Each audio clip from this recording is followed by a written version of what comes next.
Hi hello അസ്സലാമലൈക്കും, welcome back to my channel.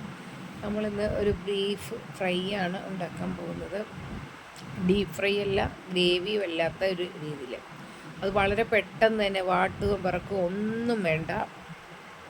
അതിനുവേണ്ടി നമ്മളൊരു ചട്ടി അടുപ്പത്ത് വെച്ചിട്ടുണ്ട്. ആ ചട്ടി നല്ലോണം ചൂടായി വന്നപ്പം ആവശ്യത്തിനുള്ള വെളിച്ചെണ്ണ ചൂടായ ഉടനെ നമ്മൾ ഉലുവ പൊട്ടിച്ചതിന് ശേഷം നമ്മൾ എടുത്ത് വെച്ചിരിക്കുന്ന മുളക് പൊടി, മല്ലിപ്പൊടി, ഗരം മസാലപ്പൊടി, മീറ്റ് മസാലപ്പൊടി എല്ലാം കൂടെ ഇട്ടിട്ട് ഈ എണ്ണയിലിട്ട് നമുക്ക് നല്ലോണം ഒന്ന് മൂപ്പിച്ചെടുക്കുന്നത് അതിൻ്റെ പച്ചമണമെല്ലാം ഒന്ന് മാറുന്നവരെയും. അപ്പം ഇത് നല്ലോണം മൂത്ത് വരുമ്പോൾ നമുക്ക് കുറച്ച് വെള്ളം ഒഴിച്ച് കുറുകിയെടുത്തിട്ട് നമുക്ക് വീണ്ടും നല്ലോണം വെള്ളം ഒഴിച്ച്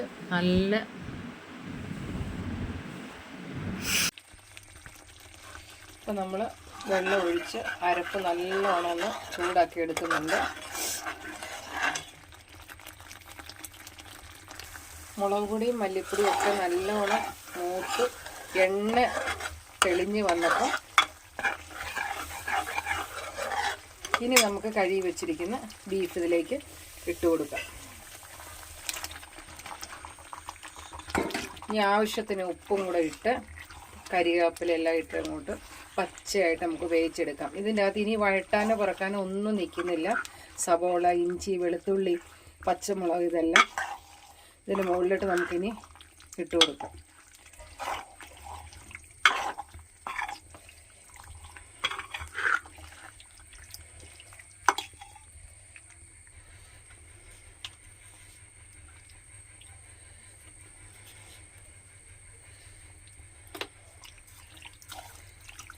വേവാൻ നമുക്ക് അത്യാവശ്യം നല്ലോണം വെള്ളം ഒഴിക്കണം.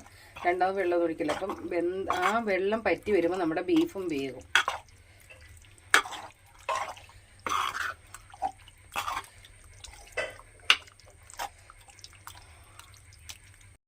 ഇനി നമുക്ക് ഇതിലേക്ക് അരിഞ്ഞു വെച്ചിരിക്കുന്ന സബോള, പച്ചമുളക്, കരിയാപ്പല, പിന്നെ തക്കാളി ഇതെല്ലാം കൂടി ഇട്ട് കൊടുക്കുക. അതിനുശേഷം ചതച്ച് വെച്ചിരിക്കുന്ന ഇഞ്ചിയും വെളുത്തുള്ളിയും മുകളിലേക്ക് ഇട്ട് കൊടുക്കുക. എന്നിട്ടിനി ഇത് നല്ലോണം ഒന്ന് ഇളക്കി പറക്കി നല്ല അടച്ച് വെച്ച് നമുക്ക് വെള്ളം പറ്റിച്ചെടുക്കുമ്പം നമ്മുടെ ഈ ബീഫ് നല്ലോണം റെഡിയായി വരും. അപ്പോൾ അതിനുള്ള ആവശ്യത്തിനുള്ള വെള്ളം നമ്മൾ ഒഴിച്ചെടുക്കണം. ബീഫ് വേകാൻ നമുക്ക് ഒത്തിരി ഒരു വേവുള്ളതാണെന്നുണ്ടെങ്കിൽ കുറച്ച് കൂടുതൽ വെള്ളം ഒഴിക്കുക. അധികം വേവില്ലാത്തതാണ്.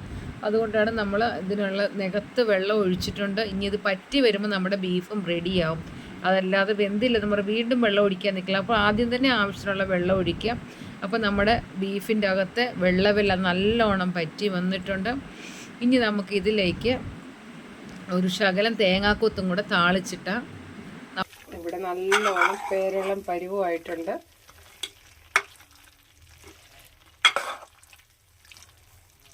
ഇനി നമുക്കിതിലേക്ക് തേങ്ങാക്കൊത്തും ശകലം കരിയാപ്പില അവിടെ താളിച്ചങ്ങോട്ട് ഊറ്റിയാൽ നമ്മുടെ ബീഫ് കറി ഇവിടെ റെഡിയായി.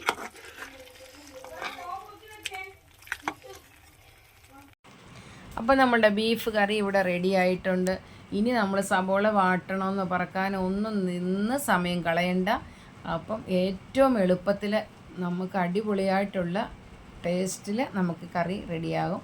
അപ്പോൾ നിങ്ങൾക്ക് എൻ്റെ ഈ വീഡിയോ ഇഷ്ടപ്പെട്ടെങ്കിൽ ലൈക്ക് ചെയ്യുക, ഷെയർ ചെയ്യുക, സബ്സ്ക്രൈബ് ചെയ്യുക.